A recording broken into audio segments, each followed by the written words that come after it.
ಕುಟುಂಬದಲ್ಲಿ ಅಂದರೆ ಒಂದು ಹಿರಿಯ ಸ್ಥಾನದಲ್ಲಿ ಇದ್ದಂಥವ್ರು ಚೆನ್ನಮ್ಮ ಅವರು 72 ವರ್ಷಗಳ ತುಂಬು ದಾಂಪತ್ಯ ಜೀವನ ನಡೆಸ್ತಂಥವ್ರು. ಅವರ ಒಂದು ಅಗಲಿಕೆ ಸಹಜವಾಗಿಯೇ ಎಲ್ಲರೂ ಕೂಡ ಒಂದು ರೀತಿ ನೋವು.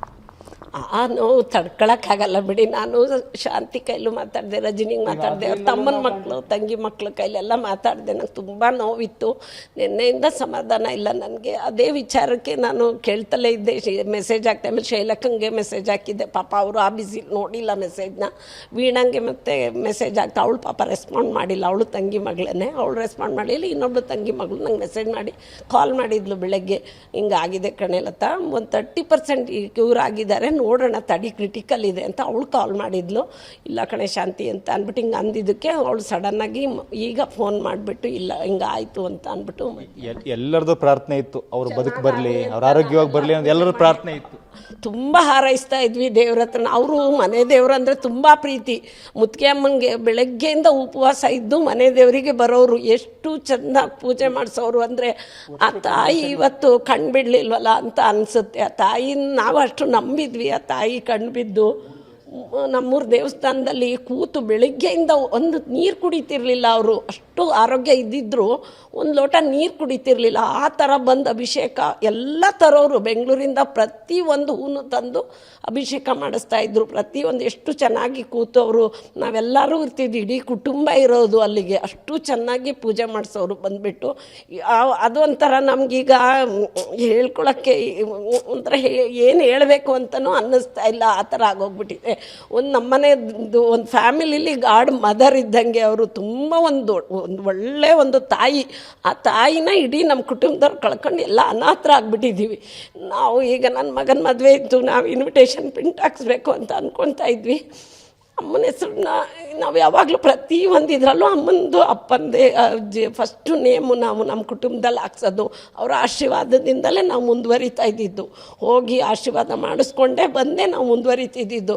ಫಸ್ಟ್ ಇನ್ವಿಟೇಷನ್ ಅವ್ರಿಗೆ ನಾವು ಕೊಡ್ತಿದ್ದಿದ್ದು. ಇವತ್ತು ನಮ್ಗೆ ಅವ್ರಿಲ್ಲ ಅನ್ನೋದು ನಿಜ.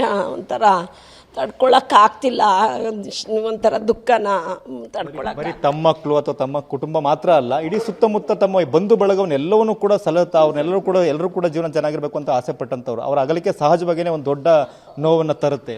ಹೌದು, ಅದಂತೂ ನಿಜ ಬಿಡಿ. ನೀವೇನು ಒಬ್ಬರು ಅಂತ ಅಲ್ಲ, ಇಡೀ ನಮ್ಮ ಮುತ್ತಿಗೆರಳ್ಳಿ ಅರದ್ನಳ್ಳಿ ಯಾವುದು ಅಂತಿಲ್ಲ, ಹಾಸನದವ್ರೆ ನನ್ನ ಫ್ರೆಂಡ್ಸ್ ಹೆಂಗೆ ಅನ್ನೋರು. ಎಷ್ಟು ಚೆನ್ನಾಗಿ ಟ್ರೀಟ್ ಮಾಡ್ತಾರಲ್ವ ಮನೆಗೆ ಹೋದರೆ.